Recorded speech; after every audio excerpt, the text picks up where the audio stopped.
Laurence. Welcome to Me Time. Thank you. Thank you so much.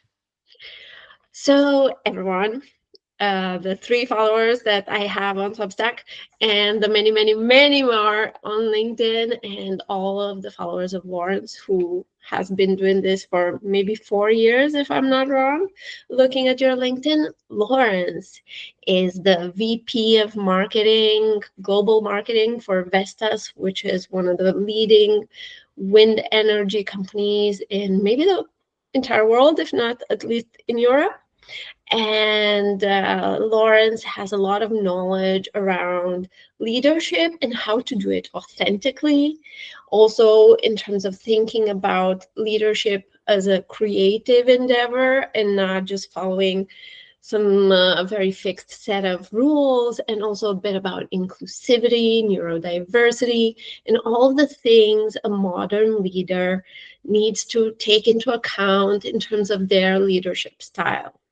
And I've invited Laurence today because I want us to learn from Laurence a few of her tricks and tips related to that. So, welcome, Laurence, again. I am so happy to have you.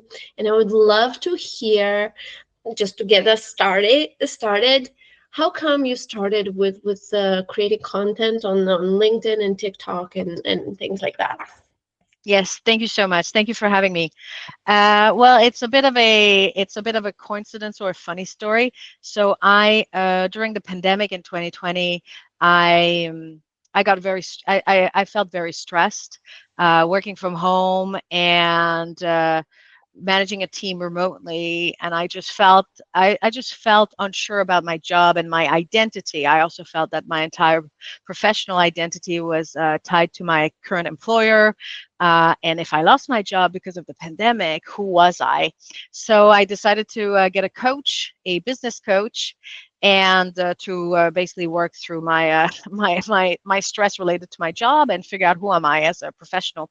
And during that process, my coach challenged me, because I told her I really like to write, challenged me to start posting on LinkedIn and maybe blogging, which I didn't have the courage to do at the time. So I think she insisted and challenged me maybe for 3, 4 months. And then I decided to start doing it. So I started writing on LinkedIn and posting content, and then trying to figure out what's my voice, what do I like to talk about. And I did that for about a year and a half, and then my coach challenged me to make videos, which I postponed for a good 6 months. And then after 6 months, I decided, okay, let me try to make a video instead of writing. And I started making videos. And overall, I was doing all of this to just redefine who I am as a professional, so that my professional identity wouldn't only be tied to my current job. And also because during during that process, I also changed job, and I got promoted, and I became a vice president. And I started to also think a lot more about all the things I've had to do to comply with the system and to fit in, and how have not always been comfortable fitting in into the corporate world, and wanting to give back and wanting to talk more about leadership in a way that is maybe less formal and a little bit more humane than what I was exposed to. And I started talking about it, and a lot of people started reaching out, and it just created a snowball effect. And today I just do a lot of content about authenticity and leadership, to try to make working in corporation a little bit less stiff than it is. Super interesting. But because you mentioned coaching, and that's what I'm starting to do formally with Me Time, I would love to hear what you feel are maybe like the top 3 advantages of having a career coach. Mm. Well, there's more than three for sure. I think first and foremost, a lot of people don't know what having a coach is like, but it's more like business therapy, right? It's like if you have had therapy, having a coach is basically a little bit like having a therapist, but where your focus is your professional life. But of course, your personal life will get entangled into that, because I mean, it gets all entangled into it. But it's a little bit like doing therapy, where your core focus will be your professional life. And three advantages. Well, the first one is that it's a person that doesn't have any stakes in your day-to-day life and your professional life. So they're allowed to poke at you and challenge you in ways that a mentor works for the same company or a colleague wouldn't be able to do. The second is that usually coaches have either certification or enough experience to also be able to take a step back and really look at the big picture and give you different perspectives that you might not have. And then the third is that I think it's really important for everyone to find someone they can talk to, because sometimes we already know the answer or we already know subconsciously what we should do, but we kind of need to talk about it out loud. And coaches, I mean, at least good coaches, are very good listeners. So they just listen while you talk, and then you find your own answers through that process. And that's very difficult to do on your own. You kind of need a mirror. You need someone to mirror you to be able to do that. And coaches are very good at that. I always recommend to everyone, to my own employees, to my friends, to get a coach, because I do think that it's extremely beneficial. And if you want to grow and you feel stuck, a coach can really help move forward faster than you would expect. Thank you for that. I was actually grappling with this very question, just in terms of kind of preparing my offering and figuring out my way of doing coaching, because of course there's many techniques and tools that you can use, but you still need to give your own kind of spin to things. And in the question about coaching, I think the main value that I see, having had coaching myself and also offering it as part of my previous experiences, was that there's someone there to kind of hold you accountable for what you say you're going to do, to actually, stimulate action. Mhm. Because what we don't lack is information about what we should do. Your blog, my blog, there's a lot of stuff out there about leadership, about coaching, about whatever you want and more. But it's about having someone to be in your corner, to kind of call you on your bullshit sometimes, to challenge you, to encourage you, and to just witness the efforts that you make. That is where I see the coaching really being something so beneficial to, well, anyone that wants to make a change and wants to be closer to their dream career or dream job. Oh, absolutely. Absolutely. And as I said, it's a bit like business therapy. It is that. And of course, you need to take action. So your coach can definitely, if you're going to meet your coach regularly on a biweekly basis, you will be held accountable because you'll have to report back on the progress. So, and that can really help move forward. That's amazing. Well, I'm gonna stop with the coaching questions because that was kind of a detour from where we wanted to go, but it was just too good to not to pass the opportunity. And I want to move back to people managers. And the discussion we've had when we were preparing this interview was that people managers don't get enough training and enough support to be able to do a good job from day one. And maybe it's a bit even impossible to kind of be super ready before you even start managing yourself. So I wanted to hear from you. What can people do that want to make that step towards people management, or they're kind of poised to be the next team lead or something like that, in order to grow the different skills, talents, I don't know, that are required for a people manager, for a good people manager? Yeah, I think what you're saying is absolutely right. Of course, different companies have different ways of doing it and different practices. Some people get formal training when they become people managers, but it is not everyone that does that or gets training. And a lot of people are just thrown in because they've been good at their previous job as a sole contributor. And then suddenly they're good, so therefore they become a manager.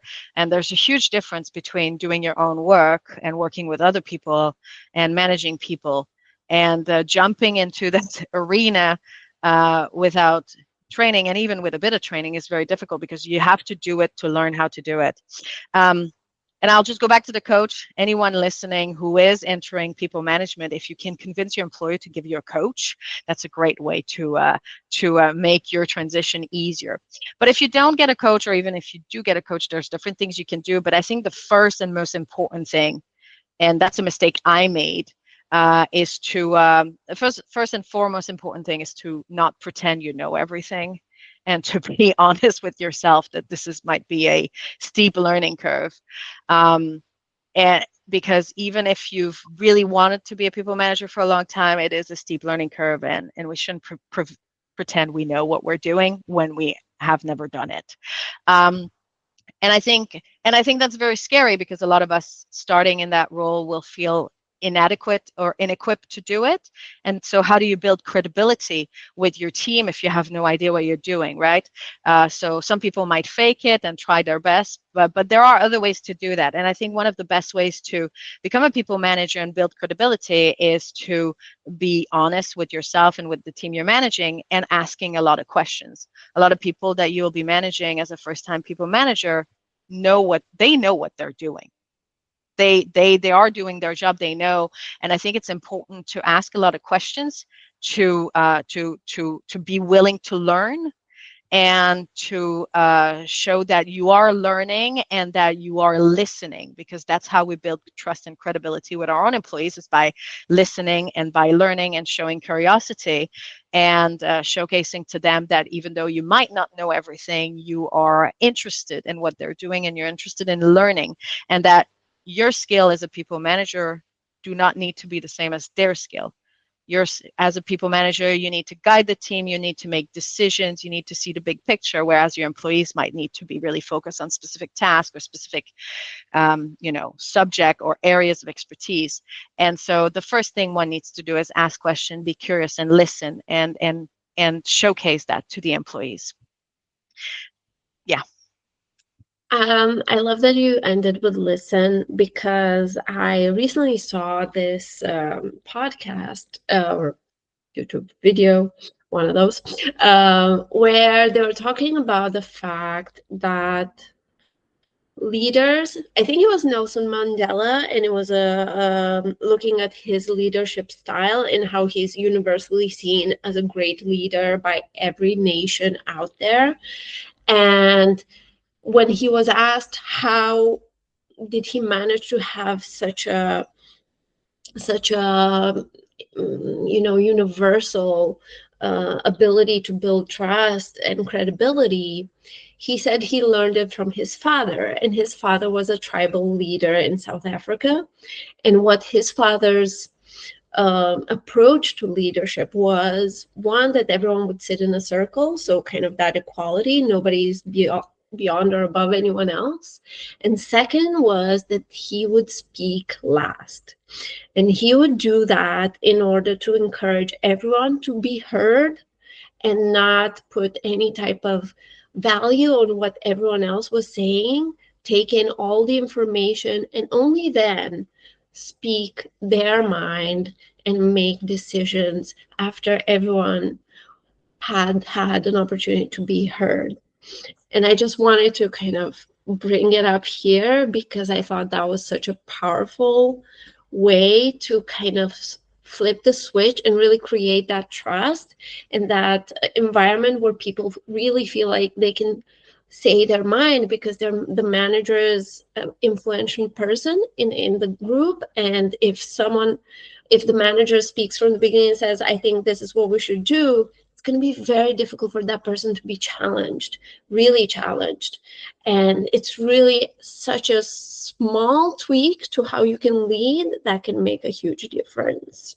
Yeah, and I think I'd like to just add, I think a lot of young leaders and new people in leadership, they really have this feeling that they want to prove themselves, right? They want to showcase that they were the right choice, they are the right person, and therefore their excitement and their wanting to be the right person, they might speak too much or speak first. And so often I give also the example, not of Nelson Mandela. I give the example to people I mentor and coach of wizards like Dumbledore or Gandalf from Lord of the Ring. It doesn't matter which one you pick. But if you think about wizards, they're usually older. They never speak that much. Like they just sit quietly in silence. But when they speak, everyone listens to them. And and if they were too quick to speak, no one would actually. They're listened to because they speak last and they've listened to everyone. They've gathered all the input. And like a tribal leader, they will summarize everything and then they'll make a decision based on all the information. And and we are all drawn to these people because we feel that they're wise, and being wise is to be able to speak last, listen, and make a decision based on all the information. I think that's also a sign of confidence. Yes, Um, for sure. in terms of like letting people speak, letting them say things that you might not agree with, but leaving that blank space to kind of encourage creativity and critical thinking and brainstorming, and then taking all that in and using your big picture thinking and strategic thinking to really move the needle forward with the team that you're in, and they're going to feel heard, and they're going to feel like they have agency to be part of a meeting, to make a difference. It's so important. Hmm. So yeah, that was something I wanted to hear a little bit about you, and I think it tied very well with what you said in terms of like, don't pretend to know everything, don't speak, ask questions more than you say your opinion. And that brings me perfectly to my next question, which is, you're a new people manager. Let's say I'm a new people manager. What do you recommend the focus should be in the first 6 months? Or how would you approach beginning a people manager role? Do you break it down month by month, or how would you recommend it? I think it depends on two things. First, are you taking on a team you've been part of? So you know the team and you know the subject. That will be slightly different than if you're being becoming a people manager for a new team that you're not necessarily been working with or being as close to. Um, but in both cases, I'm going to try to generalize it in both cases because there'll be differences a little bit there. But in both cases, I think the first 6 months are really important in terms of understanding the team and the team dynamics. What are the roles and responsibility in the teams? Before you decide to make any changes, it's really important to sit down and spend the time understanding what is the team doing, what are their goals, what are they trying to achieve, who's good at what, and really making time for understanding each of the individuals in the team. What do they do? How do they work? What motivates them? What are they passionate about? What do they not like? How do they like to communicate? And also understand the team dynamics, who works well with whom. Do they all like each other? Do they not like each other? And so on. And I think that's really important. Not maybe not for 6 months, because that's a bit too long, but maybe the first month, month and a half, to really understand the team and the team dynamics and each of the people. And then I think as a manager, it's important to then understand after a couple of months what works and what doesn't, and what needs to be changed, if anything, or what needs to continue and stay the same, and how to then potentially apply some of those changes. And the reason why that can be important is that at one point or another, everyone in a team getting a new manager will kind of expect that the new manager will give a sense of direction. And if everything works and you shouldn't change anything, then people, that's also fine. But then you need to actually inform people that that's a proactive decision you made, because all of us will look up to the leader and wonder, okay, what's going to happen now? What is the direction we're in? So I think within the first 6 months, it's also important to set direction, or to confirm the direction you're in, the team is in, to showcase that you're not just there to observe and be there, but you're also actually the decision maker of the team, and you're setting the direction, and that you showcase also where you want to take the team. So what is the short-term vision for the team, but also long-term vision? Is the goal to expand the team, to take on more responsibility, to improve, to optimize, whatever it is? I think people feel more comfortable following someone they know where that person is going or wants to go. And I Mm. think that's also important. But no one should impose a vision on a team before you've understood how the team works, because otherwise people won't trust that new leader.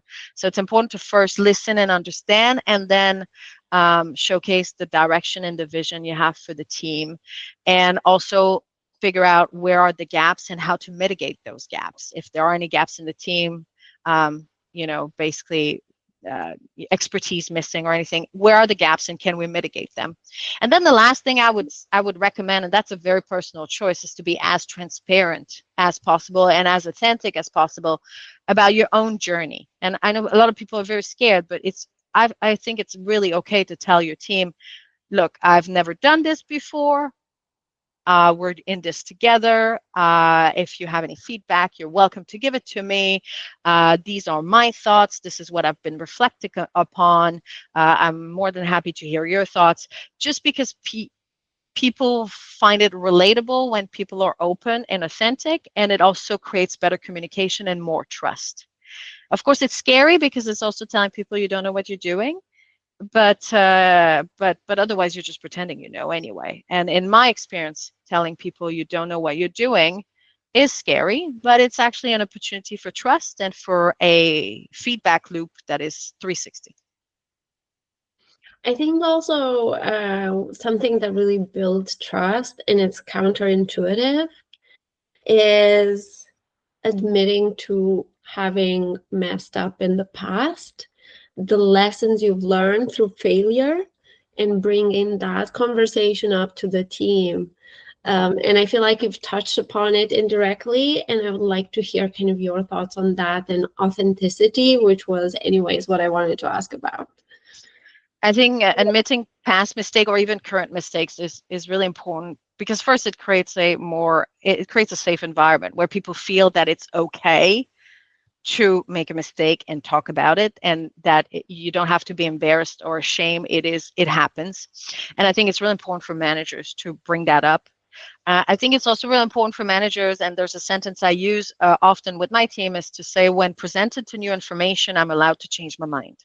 We have this preconception that we make up it's a weakness to change your mind, and when we've made a decision, we've made up our mind, we should stick to it. But actually, I think it's important also for trust and for psychological safety to showcase to our team that changing our mind, realizing we made the wrong decision, that we have to change what we're doing, is also okay. That helps trust, psychological safety, and it also makes the team feel more comfortable trying new things. And I think it's important to to to to create that environment of trust and authenticity, to explain also that there are two types of decisions. There are two-way doors decisions, so decisions that you can make, but you can go back. It might cost you a bit, but you can still go back through the door and make a new decision. And then there are one-way door decisions that if you decide to do this, you can't go back, or it'll be way too costly to go back. Those decisions we need to be very careful about. But the two-way door decision, it's okay to go back. It's okay sometimes to try new things and not succeed. And as a manager, talking about past mistakes, talking about changing our mind, helps the team realize that they can also start talking about their own mistakes and about how to make decisions and how to work in an environment where they feel safe to do so. I could not agree more. And talking about reversible decisions, I think that's one of the things I see as a theme in any type of leadership communication or podcasts or books. One important decision that should be reversible is promoting someone into a people leadership role, giving them a shot, but under the condition that we're going to try it out for X amount of time, because they are a excellent individual contributor, but this is different, and giving them kind of also the ability to try new things without necessarily failing at it. So being interim this, interim that, giving them the opportunity to try new things with kind of, these are the success criteria, and then we'll revisit it in X amount of time. What do you think about promoting team members into people leadership and this kind of approach, or what else do you suggest? I think it's really important to take a chance on people, and but also make it clear that it is not. I'm going to rephrase that. I think corporate environments are becoming better at recognizing that sole contributors are not all great people managers, and there's a different set of skills that is required. That it's not a demotion to go back to being a sole contributor if you are not a fit for being a people manager, and that it shouldn't prevent you from career advancement if you're not a people manager, because a lot of places you need to be a people manager to advance. But I think that is slowly changing, so that's good. But I think it's really important to give people a chance. In my experience, it takes a year for someone to take on people management and start to feel comfortable and start to understand how they can do this well. It is not a quick 2 3 months process. Some people think that they're amazing the first 2 months, and then they dive into a valley of despair and realize they're not really good at it. It takes time to figure out how to be a good people manager, and if it's a good fit for you. I've worked with people that have moved from people management back to sole contributors because it is a lot of work to manage people.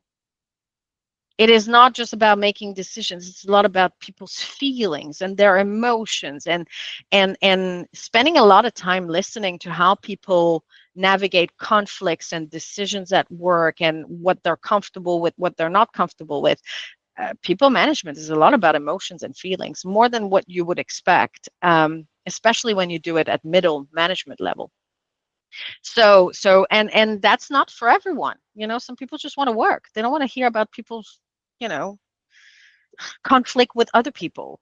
So I think it's really important to give people the chance if they're interested in it and if they want to try it out, and give them enough time to try it out properly, because it does take time. But I think it's more important, even more important, to make sure that the company has a culture where people know that people management is not the only way up, because that's problematic, because then too many people want to be people managers, and people that don't have the skills are trying to be people managers, and that's not always great. Exactly. And speaking about being successful at people management and getting your start there, it's nice to kind of have a trial period, maybe 1 year, as you recommend, or have a way to kind of, I don't know, lead a project or somewhere where you Mhm. can test it out. But I want to also ask you, going back to kind of a bit of the coaching, mentoring, how do you recommend that a new manager creates a support system for themselves within the company and even beyond that, in order to kind of support this year of transformation? Some companies offer that as part of becoming a people manager. Not all companies, not the company I work for example. So I think it's also important, if you're becoming a people manager, to be a little bit proactive about this, and do it, and make sure that you create your own network also if it's not offered by the company. I think the first thing is that everyone should try to find a mentor internally in the company if possible, because it's always good to find someone internally that knows your employer, that knows the dynamic and the culture, so you can talk about that. Um, so finding a mentor. Then I think it's really important to find peers at the same level, especially new managers. So if you have a colleague that have been recently promoted to being a people manager, or or others, then you should actually try to have a monthly meeting with them, just to hear how is it going, how their transition going, so that it's also a equal conversation, peer to peer, to exchange tip and tricks, but also to vent or to discuss issues. And then the last thing, two last thing, then of course you can do online courses or reading or anything that might be helpful. Listen to podcasts. There's so much free resources everywhere. Listen to podcasts, and so on. And then finally, if your employer is willing for it, I strongly recommend a coach, because then that's a mentor is great. It's internal. Peers are great. They can help you. But a coach is different. I think that's a more professional and a more challenging support, but one that can really help you grow in your journey and potentially shorten the time that it takes you to become good at this. So my third would be to get a coach. Amazing. Yeah. And I want to bit switch to kind of the other side of the relationship and look at the employee that joins a new team. They're interviewing. They're interviewing with the manager, the hiring manager.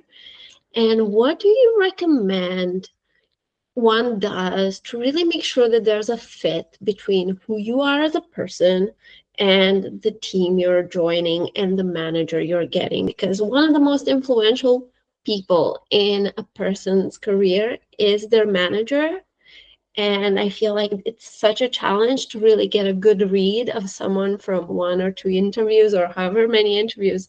But an hour, 2 hours max of interaction with that person, where you're also kind of trying to convince them how great you are. So there's so little time for you to really read them. Yeah, it's a good question. I think the sadly the interviewing and recruitment process is a little bit more one way than two way, because it should actually be two way. But of course, the hiring company has the upper hand because a lot of people have applied for the job, and when you get an interview, you try to get the job. But I think it's really important that people realize that if they don't connect with the manager, the hiring manager during the interview, it might not be a fun job to be part of, regardless of the scope of work, because you're going to spend a lot of time working with your manager, or at least you're going to have one-on-ones. You're going to be part of the team. So I think so I think for me, if for any employee I interview, or if I'm going to interview for a job, I think one of the most important thing I try to do is see if I connect with the person. Is there a good chemistry? Is this a person that over time, once I get to know, do I feel like I will be able to connect with and talk to? Um, or do I feel like we will just not going to get along? Because if that's the case, then I need to ask myself a question that's really important. Do I want to work for this company so much that I'm willing to maybe spend a year, 2 years working for a manager I don't really like, and then try to find another job internally? Because that's always a possibility, and that's a choice. But if you can't connect with the hiring manager, you need to be prepared for what that means. And I think that people that are being hired need to really test that a little bit. I know Mm. it's tough because you want to make the best impression that you can, and you're kind of pretending to be a very serious version of yourself when you do interviews, which is kind of a shame because we're not that serious every day. But I think trying to connect is important. So I would advise any person being interviewed to, when you get the chance to ask questions, to ask two sets of questions. The first set is questions that make you look good.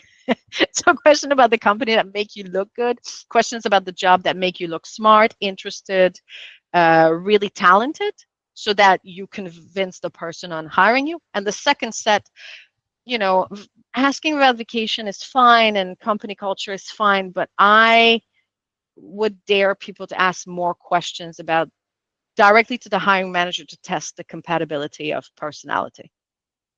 And can you kind of give me a few examples, if you can think of on the spot, and I'm sorry to put you on the spot, what kind of things would you try, let's say, if you were interviewing for a role? I would ask. I mean, some people ask like, "What kind of manager are you?" Right? And you can ask that question, and then most managers are like, "I'm not a micromanager," and like, I like to let people do their thing, which is fine. But then I would try to ask a little bit more personal, like not just what kind of manager are you, but like what kind of relationships do you have with your employees? That's a different kind of question. What kind of relationship would you have with your employee? Are you a friendly person, or do you just stick to business activities? Like, and of course, I would only ask those questions at the end of the interview once I've gauged the person. If the person is super serious and seems very uncomfortable, then I would maybe not ask, are you super friendly and so on. But I would ask, what kind of relationships do you have with your employee? Mm. Do you guys, are you a social person, or do you rather stick to just business conversations? And it's not and I would phrase it in a non-biased way, just as a question, just to better understand the person. And throughout the interview, whenever a question about me that is more personal would be asked, like, do you have any hobbies? Let's say, because hiring managers ask questions like that, I would try to return the question back, because you can learn a lot about someone from their hobbies. So you could say, oh, my hobbies are this, but just sorry to ask, but what about you? Just to get more information from your hiring manager in order to better understand who that person is. Those are my recommendations. So in a way, is kind of trying to make the interview more two-sided in Yes. terms of asking a few questions yourself, making sure there's a good Yes. dynamic and flow in the conversation. And subconsciously, the hire manager, most likely subconsciously, if you do it well and make it more of a two-way, subconsciously the hiring manager will notice that from a stakeholder management perspective, because you show interest in the person you're talking to, you must be good at stakeholder management, because you're also asking questions and you want to listen, not just to only what you have to say, but to what the other person has to say, which makes you more interesting as a candidate, and also someone who's probably better at working with other people. So it's an easy way to get points, but also an easy way to figure out if you will get along with the person who's hiring you. Very cool. Can I go back to the Yeah, chemistry part? Because sure. chemistry could mean a lot of things. And also, let's look at chemistry and team diversity, right? Because sometimes we will click more with people that are kind of like us and Mhm. less with people that are very different. And how do you balance those? So first question is more like, what do you understand by chemistry? And second, how do we ensure we hire diversely? Well, chemistry is hard to define, but it's basically when, it feels right, or it feels good, or it doesn't feel like it's going to, create an explosion, or there's going to be lots of tension, right? So it's things can things seem smooth, and conversation flows, and it feels right. To answer your second question, that is something we do here at in my team, to in order to hire diverse teams and make sure that it's not biased. I mean, I don't need to get along with everyone who works in my team, and we don't need to be best friends. So chemistry with me might not always be 100% great, but it could be with the rest of the team. So what we do here when we hire is that we do what we call the loop, meaning if I'm the hiring manager for the team, for my team, I will interview a few people, and once I have one or two final candidates, I will then ask 4 to 5 people from the team to interview them, and then the 4 to 5 people will independently interview 20-30 minutes the candidates, and then they will email me yes or no and why they would hire the person or not hire the person, independently. And then after everyone has interviewed, we will sit down all together and explain why or why not we would hire the person. And of course, as the hire manager, I can make the final decision. But if I decide to hire someone that nobody else wants to hire, I am also prepared with the consequences of that. If I hire someone that everybody agreed, then it's also not just me, it's everyone who thinks it's a good fit, meaning it's not only me if it doesn't work, it's a shared responsibility, and it also makes it a lot easier for the onboarding of the person, because the person has already met 5 people from the team, and everybody has more of a sense of responsibility towards the new hire because they were part of the decision. And so we do that to reduce biases, and also to make sure that I'm not just hiring someone because I think they're fun or nice or I have some biases, but it's a more of a overall decision. And if I'm hiring someone that not everybody likes, I need to justify it to my team, which also builds trust, or at least helps us understand why that decision was made. And then we go with it, and we have a plan for making sure that it will work also. So that's how we do it, to make sure that chemistry is not just between 2 people, but also works for the whole team. That sounds like a really good plan.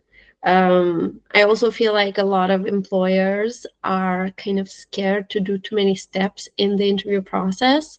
But I think the decision, especially if you're hiring long term, your plan is to have this team member be part of the growth of your team and be really, and you explain that from the beginning and kind of explain to the candidate that we really want to try the best fit and ensure that we're not biased about it, and that we really find someone that could stay with us and have a great career for many years forward, then I think that kind of reticence towards a number of interviews goes down. The problem is the lack of transparency sometimes in the process, and keeping people up to date with what's going on, that is creating kind of this negative view upon having a number of interviews with the company and the different team members. For sure. But I think also companies are reluctant on doing too many steps. I understand why, but it's so costly to let go of someone who's not performing. And it's such a long-term investment to hire someone. So it's worth it. In my case, when we do it, I do warn people that if they make it past 2 interviews, then they will have to meet with 5 people. And it's a lot. But it's an investment in their future, because then they can also see 5 people from the team, and then they can see, okay, do I want to work with these people or not?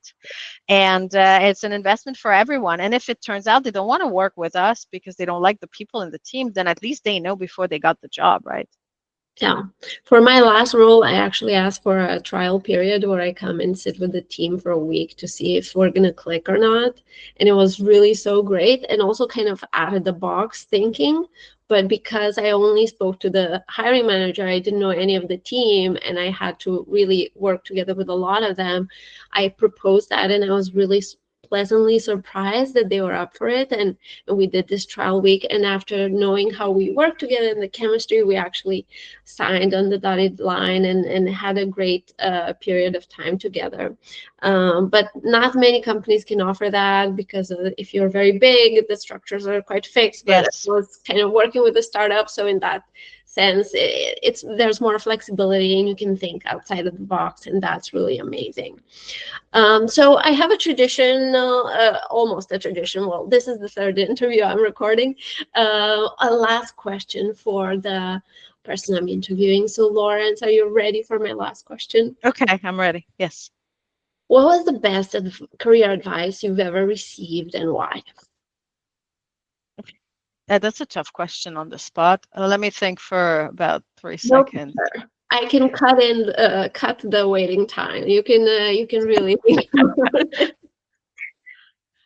I think it's gonna maybe sound a bit cheesy, but I do think that I don't use it as much anymore because I've really implemented it. But I think the best career advice I got was from one of my managers at some point, who said, Laurence, this is just work. We're not saving anyone's lives. And I know it sounds cheesy, but for a very long time, especially early in my career when I was very ambitious and I really wanted to, prove myself, I really felt, you know, that what I was doing was critical. It was like so important. It was the most important thing in the world.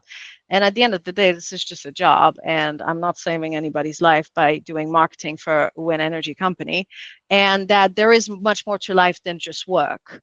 And we need to remember that and enjoy that. And that advice I've really used and put to heart, so that my identity no longer only rests on my professional career and the employer I work for. And so, because it's just work, and if I lose my job, I mean, I'll just have to find another one, and life goes on. And I think that's important. Thank you for that. I think it's a very beautiful way to wrap it up, saying this is just a job. Of course, there's neurosurgeons out there, and roles where it is life and death. Hmm. But let's say for the most of us, we sometimes take it so seriously, and we put our ego and our value, we tie it into every project and every no and every closed door, and that's such a hard way to go through life, being feeling like you're not worth it because someone said no, or picked someone else, or said no to your amazing idea that would totally have worked, or so on and so forth, and leaving that kind of room for being someone outside of work, being someone that can take a no and still be steady in their convictions and in who they are as a professional. And that kind of relaxed attitude towards anything you do in life is Mhm. something that's going to benefit you from a psychological point of view, monetary point of view, and everything else. Yeah. So that's a beautiful way to end me time with Laurence. To kind of wish you all to implement more me time in your day, either to sit and listen to us talking about something that might make you a better manager, read something, go do some sports, and disconnect from whatever's uh, tough at work and things like that, and understand that the world is bigger than the job we have, and it's beautiful if you make the choices that allows you to see that beauty. And with these wise words, I'm gonna end the interview. But thank you so much, Laurence, for your time today. I'm sorry we went a bit over time in terms of what we had allotted, or maybe we're still good. I think we're good. Thank you. Okay, we're good. I'm gonna count down to three and stop the recording. And I just need to find the button. 3, 2, 1, and stop.